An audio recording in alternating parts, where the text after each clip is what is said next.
is enough said.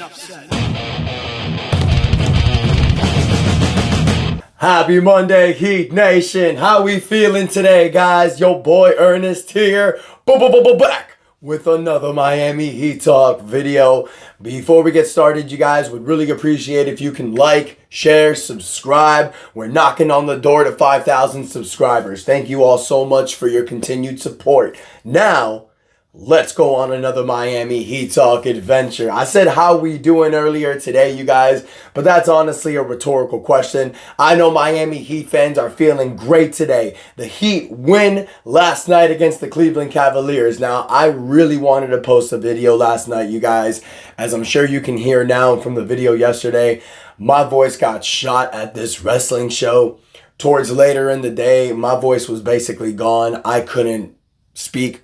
So I wasn't able to get anything out, but woke up today feeling a little better, as you can hear. So I want to talk Heat basketball because damn was yesterday amazing. The Heat defeat the Cleveland Cavaliers 122-113, getting them around to the 5th seed in the Eastern Conference, fighting for that 5th seed. We know that the Miami Heat are going to basically get there. A lot of us are confident. I'm confident that the Heat can get there. We've been riding a wave of momentum, winning 3 straight games, winning a back-to-back against the Phoenix Suns and the Cleveland Cavaliers. Let's not forget, ladies and gentlemen, that the Cleveland Cavaliers are currently 21-4, number 1 in the Eastern Conference.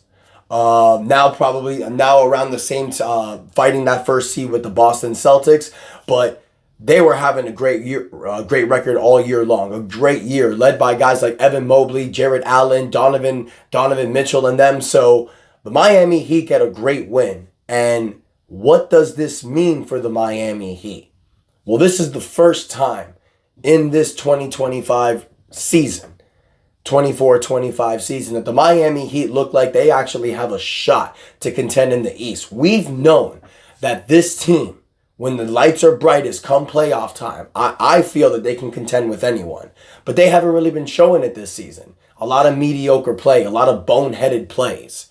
But this game shows Heat fans, shows the NBA that the Miami Heat can compete with the best. Now, I understand it's just one game. I know there's going to be people in the comments that are saying, don't get so cocky. The Miami Heat haven't proved anything. Well, yeah, a win like this shows that you can compete, in my opinion. And Tyler Herro is showing that he can take this team on his back and lead them to victory.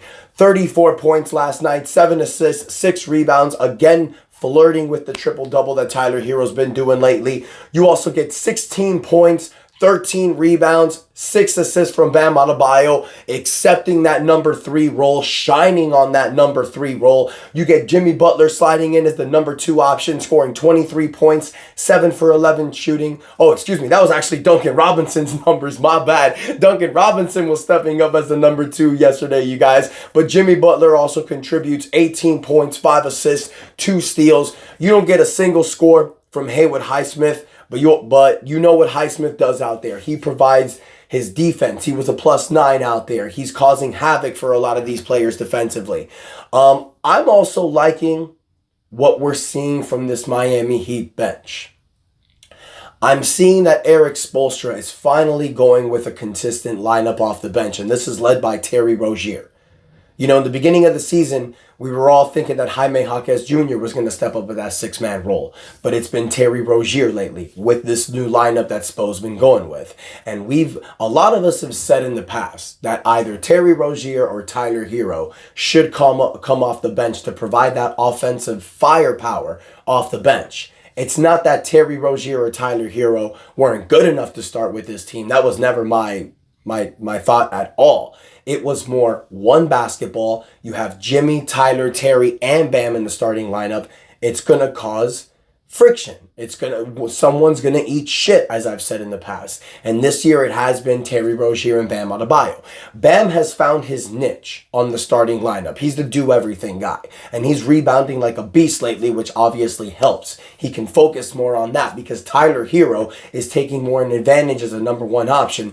Jimmy Butler and Duncan Robinson are also viable offensive options out there as well. But now that you have Terry Rozier coming off the bench, you guys, this gives you more firepower because now Terry Rozier is playing against the teams in the second unit at the end of the first quarter, the beginning of the second quarter. Now, he's out there a lot of times when Jimmy and Tyler are out or when Bam and Jimmy are out. Now he can create more on his own. Now, we need to fix this big man issue off the bench. You know, Kevin Love and Thomas Bryant have lackluster games. With Kevin Love, it's going to go up and down. It's going to go up and down. I know he's dealing with injuries right now. I understand that, but this is the reason why you drafted Kel'el Ware.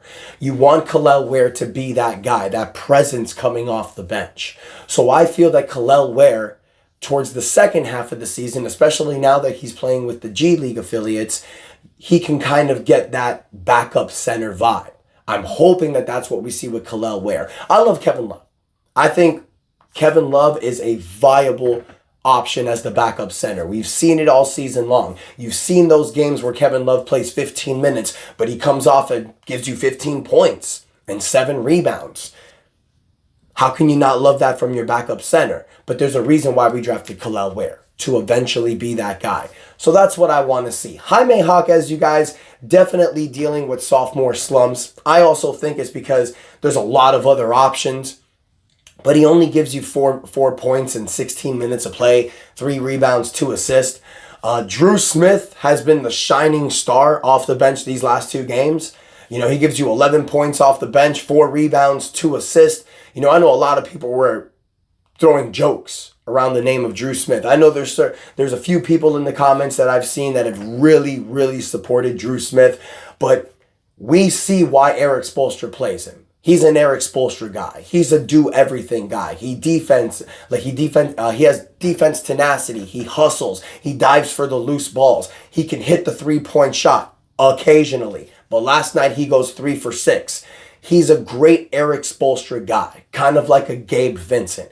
I said this last year. I said it in the beginning of the season, but Drew Smith reminds me of Gabe Vincent. You know, that guy that doesn't really get time, but then because of injury, he slides in, he hustles, and he earns a playing spot. Kind of like Gabe Vincent did in the 2022 season. So I see a lot of that in Drew Smith. Is that going to continue? Only time will tell. Now, the Heat have 2 very important games coming up, ladies and gentlemen. You got Toronto and you got Detroit. Why are they important games? Because these are revenge games. Remember earlier this season, that game against Detroit, where Eric Spoelstra blew the game by calling the timeout at the last second. Remember the game against Toronto, where we played a back-to-back against Toronto, a team that's tanking. We won 1, and then we lost 1. The Heat need to take these 2 games serious, because after that, you got the OKC Thunder. That's going to be a true test. That's a monster juggernaut in the Western Conference. But you get these 2 games against Toronto and Detroit, this gives you a 5-game winning streak. It gives you that momentum that the Atlanta Hawks have gotten, like I've recently mentioned. It takes you from being hovering in the play-in to now contending for the 3rd and 4th seed with New York and Orlando. That's where I think the Miami Heat belong. We've had some boneheaded losses earlier this season, but these wins, these last 2 games, you guys, show me that we're finally getting on the right track. Spo is finally figuring out this rotation. It took 22 games, but it seems like it's working. So let me know what you think in the comments, Heat Nation. What do you feel about these 3 straight victories? How are you feeling about that game last night against Cleveland? Do you think the Miami Heat are showing that they can truly contend in the East now? Or do a lot of you feel this team is still mediocre, regardless what they do? Don't forget to like the channel, you guys. Don't forget to subscribe. Really appreciate everyone's support.